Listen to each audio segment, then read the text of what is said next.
ګرانو مسلمانانو، نن ته په هالند کې د انسانیت د ستر لارښود، د بشریت د محسن، د لورګانو د ژوند محافظ، د نړۍ د ستر امین، د دنیا د نیکو اخلاقو بنسټګر، د الهي د عرش خصوصي میلمه، تاجدار لامکان، امام الانبیاء، د مدني جانان محمد مصطفی صلی الله علیه وسلم د ګستاخانه کارټونو مقابله ده. د دنیا په 1.5 میلیارد مسلمانانو کې دومره غیرتمند مسلمان نشته چې د خپل حبیب په خاطر د خپل سر نذرانه ورکړي. ای د اسلامي هیوادونو تش په نامه مسلمانانو پاچاهانو، نن ستاسو د هغه محسن بې عزتي کیږي چې د زنکدن په سختیو کې یې امتي امتي نارې وهلې.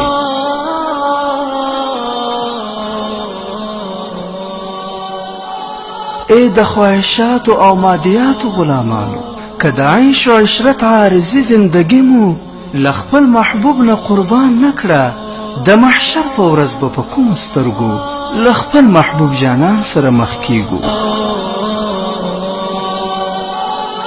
نبی علیه الصلاة والسلام فرمایي، تاسې تر هغې کامل مؤمنان کېدلی نشئ چې تر څو زه له خپل مور و پلار او له ټولو خلکو درته ګران نشم. او بیا د هالند حکومت د هغه فلم د جوړېدا اجازه هم ورکړه کوم کې چې د خاتم النبیین محمد مصطفی صلی الله علیه وسلم په شان کې سپکې سپورې او توهین شوی. دا فلم دوی د نومبر په 10 د اروپا په سینماګانو کې خپرېدا ته چمتو کړی. پاچاهان خو مو د غفلت په خوب ویده دي، خو اوس موږ بېوسه مسلمانانو ته پکار ده چې مخامخ جنګ خو نشو ورسره کولی. باید چې دا 2 کاره خو وکړو. اول چې د هایلند د مصنوعاتو څخه مکمل بایکاټ وکړو چې په دې سره دوی ته سخته اقتصادي ضربه رسیږي. او دویم د خدای پر لحاظ که رښتیا مسلمانان یاست، ای د فیسبوک د دې بعضې پاڼو مدیرانو، ستاسې د لاسه خو مسلمانان سپین سترګې شوه، له سترګو نه یې د حیا اوښکې توی شوې. هره ورځ تاسې هم د قرآن پاک ګستاخي او بې حرمتۍ ته ملا تړلې وي.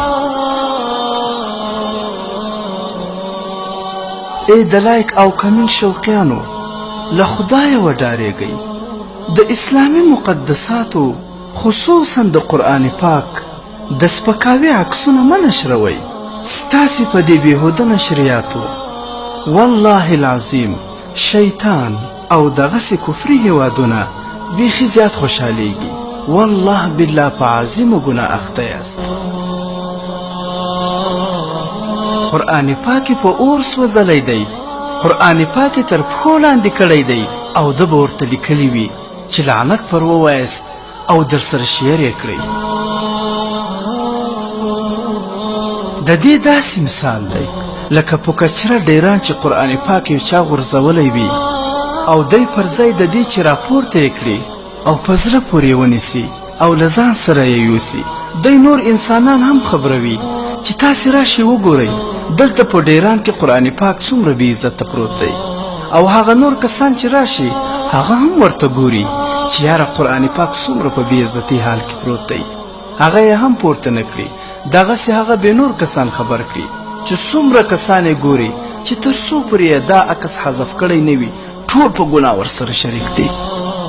نو د فیسبوک ګرانو ملګرو، دغسې عکسونه مه شیر کوئ، دغسې عکسونو ته لایک مه ورکوئ، دغسې عکسونو ته مه ښه کمنټ کوئ مه غلط کمنټ کوئ. دا حذف کوئ لومړی خو هغه پاڼې والا پوه کړئ چې د قرآن پاک بې عزتي شوې ده او ته د لایک او کمنټ په غم کې یې. که هغه پوه نشي او حذف یې نه کړي، بیا هر ځوان مسلمان دا حق لري چې هغه عکس ریپورټ کړي.